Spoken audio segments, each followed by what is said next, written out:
Everyone, welcome to my YouTube channel AI Stories by Anjali. In today's video, we are going to see the role of the week series, and the role that we are going to discuss for this week is Mlops engineer. So let us dive deep into the video.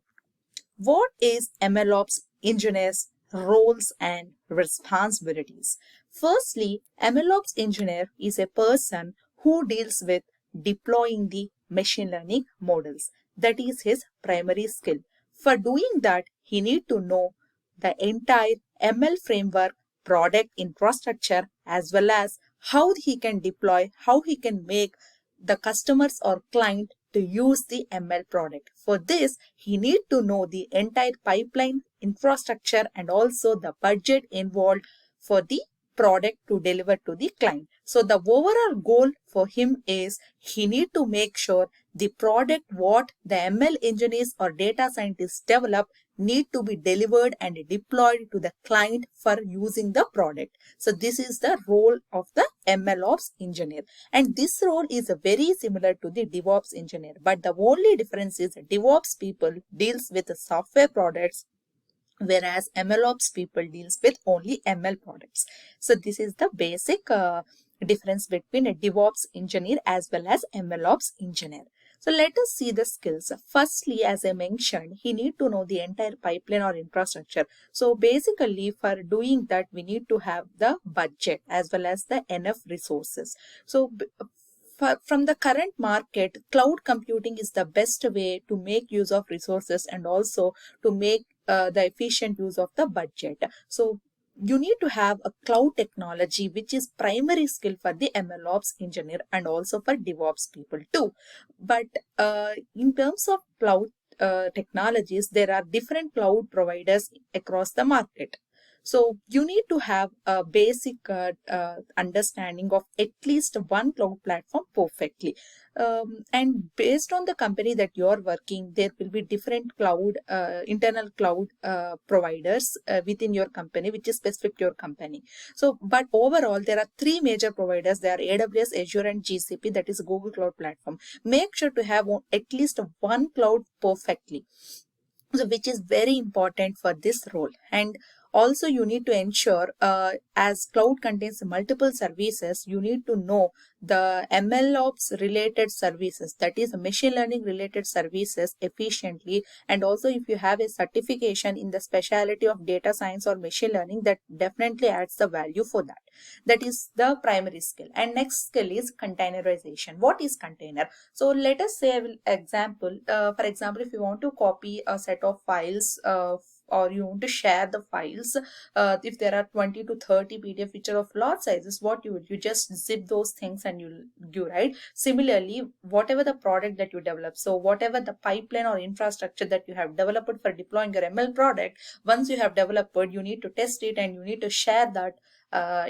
For that purpose, what you will do is you will pack everything in a container. So that is called that is what exactly called a container. So for that there are some tools, and however Kubernetes is one of the famous and prominently used tool for doing this containerization techniques. So this is one of the primary skill that I could consider for MLOps engineer. Next thing is CI/CD. CI means continuous integration and CD means continuous deployment.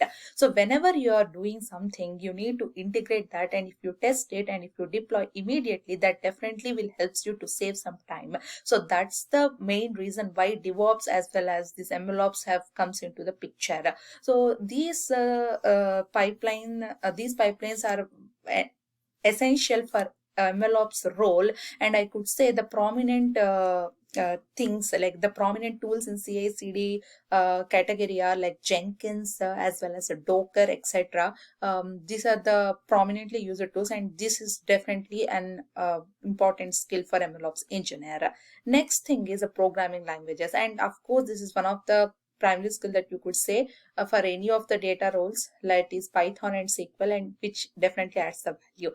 Next thing is machine learning frameworks, and I could say this is very important because, as I mentioned, you need to deploy the product. So whenever you're deploying the product, whatever the product consists of, you need to understand, you need to know, and also you need to identify whether that will suit your pipeline or not. So that compatibility need to be there. So for that, you need to have a good understanding of this frameworks.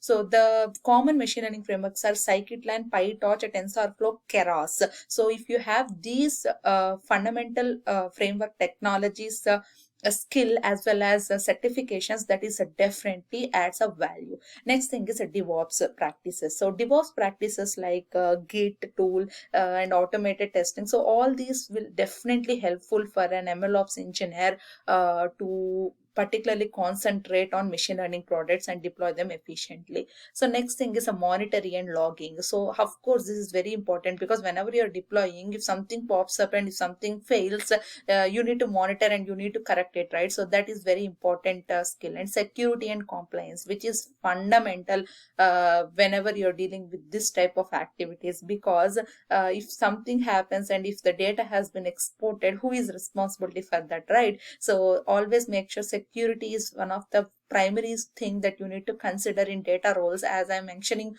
continuously in my previous videos too. Next, problem solving abilities, communication skills. Of course, these two are common skills, I could say. Next, coming to the pay scale. So for an entry level MLOps engineer, for a full-time employee, you can get around 70 to 1,20,000 per year. And for contract based employee, you can earn up to $40 to $80 per hour. And for mid-level MLOps engineer, you can earn from 1 lakh to 1,50,000. And for contract level employee, you can earn up to $60 to $120 per hour. And for a senior level employee, you can earn up to 40K to 2 lakh per year. And for a contract employee, you can earn up to $100 to $200 per hour. So these are the normal pay scale ranges. As I'm mentioning continuously, these is likely to change from year to year and company to company, but I'm giving a gross estimation so that you can know whether there's a growth or not in this particular role. So I hope you understand this role and what are the responsibilities of MLOps engineer and the skills as well as pay range. So if you have any doubts or whatever the videos that you want me to do, you can comment me in the comment section. Thank you so much whoever watching my videos and supporting me. And for the new watchers, please like, share and subscribe to my YouTube channel AI Stories by Anjali. Thank you.